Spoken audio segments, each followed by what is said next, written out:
नीति बना के रख दी है। अभी मैं थोड़े दिन पहले किसी प्रतिष्ठित समाचार पत्र को पढ़ रहा था, वो कहते हैं कि साहब विधायक साहब कह रहे हैं कि अब मैं तो बूढ़ा हो गया, अब मुझे ना मेरे बेटे के लिए टिकट दे दो साहब। अब वो कहते हैं कि मेरे बेटे के लिए टिकट दे दो, मेरा बेटे टिकट लड़ेगा। तो ये वंशवाद, परिवारवाद और विरासत की राजनीति को कर रहे हैं, इसको तोड़ने का समय। मोहित और आप देख रहे हैं एमएलजी न्यूज़ टीवी। हमारे साथ आमेर विधानसभा से मुकेश शर्मा हाजिर हैं, इनसे बात करेंगे जो 20 जिलों में जो इन्होंने यात्रा निकाली उस पर कैसा रिस्पांस मिला आपको। सर बहुत बहुत स्वागत है आपका एमएलजी टीवी में। जय हिंद, जय भारत। मैं मुकेश शर्मा, आमेर विधानसभा भावी प्रत्याशी बहुजन समाज पार्टी। आज हम सब लोग ये संकल्प यात्रा के समापन पे यहाँ उपस्थित हुए हैं, जो कि जिसका उद्देश्य है सर्वजन हिताय सर्वजन सुखाय, यानी सभी लोगों का हित, सभी लोगों का सुख।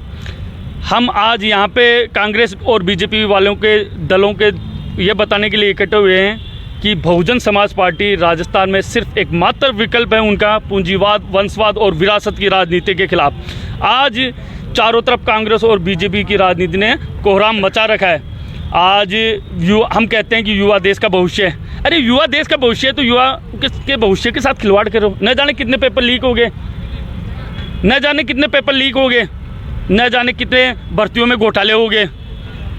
आज हम कहते हैं हमारा किसान हमारा अन्नदाता है, भूखा किसान, पहनने के लिए कपड़े नहीं, पीने के लिए पानी नहीं, पेयजल की किल्लत है, रोजगार के लिए साधन संसाधनों की व्यवस्था नहीं है। पूरे राजस्थान में कोहराम की स्थिति मचा रखी है इन लोगों ने।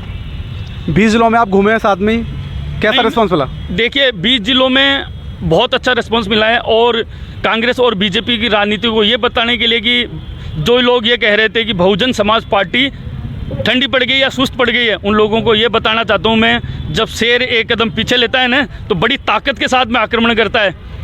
तो बहुजन समाज पार्टी पूरी ताकत, पूर्ण समर्थन के साथ में यहाँ चुनाव लड़ेगी और निश्चित तौर पे सरकार में अपनी भागीदारी बनाएगी।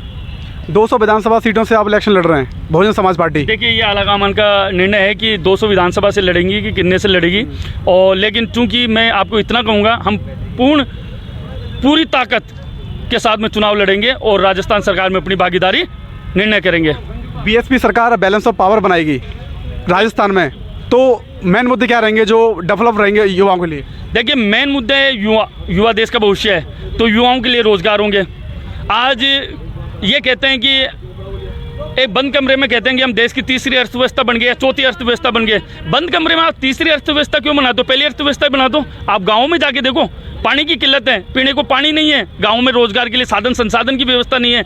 कहाँ पे पहले या तीसरे नंबर की अर्थव्यवस्था बन गई? जाके एक बार जाओ, एसी रूम से बाहर जाओ, देखो लोगों की स्थितियाँ देखो, समझो। रोजगार के लिए साधन नहीं, संसाधनों की व्यवस्था नहीं है। तो हमारा उद्देश्य रहेगा राजस्थान के लिए कि यहाँ पे राजस्थान विधानसभा, पूरी राजस्थान विधानसभा में युवाओं के लिए रोजगार के लिए साधन संसाधन आए, उनके भविष्य के साथ जो खिलवाड़ हुआ है वो ना हो, और जितने भी साधन संसाधनों की व्यवस्थाएं नहीं है वो हो रही है। आज क्या हो रहा है कि कांग्रेस और बीजेपी ने लॉन्चिंग पैड की राजनीति बना के रख दी है। अभी मैं थोड़े दिन पहले किसी प्रतिष्ठित समाचार पत्र को पढ़ रहा था, वो कहते हैं कि साहब विधायक साहब कह रहे हैं कि अब मैं तो बूढ़ा हो गया, अब मुझे ना मेरे बेटे के लिए टिकट दे दो साहब। अब वो कहते हैं कि मेरे बेटे के लिए टिकट दे दो, मेरा बेटे टिकट लड़ेगा। तो ये वंशवाद, परिवारवाद और विरासत की राजनीति को कर रहे हैं, इसको तोड़ने का समय आ गया है। भारतीय जनता पार्टी के पूंजीवाद को बढ़ावा दे रही है, तो पूरे राजस्थान में सिर्फ और सिर्फ बहुजन समाज पार्टी इसका एकमात्र विकल्प है। और मैं आमेर विधानसभा की देवतुल्य आमेर विधानसभा की जनता से ये कहना चाहूँगा कि अब वक्त आ गया है। कुछ बदलाव कष्टदायक होते हैं लेकिन वो अति आवश्यक होते हैं, और साथ में राजस्थान की पूरी जनता को और यहाँ पे उपस्थित सभी जनता को ये कहूँगा कि काफिला बढ़ रहा है, संघर्ष हमारा जारी है। जो हमारे साथ खड़ा है उनका एहसान भारी है, दोगुना करके देंगे आपके पसीने की कीमत, आपके भविष्य की चिंता हमारी है। बीएसपी का जो वोट बैंक है, जहाँ तक बात की है, मैं लग रहा है कि कुछ लोग भटक रहे हैं, उन्हें आप क्या संदेश देना चाहोगे? देखिए हमारे पास आइडियोलॉजी है बाबा साहब की, हमारे पास आइडियोलॉजी है संविधान की।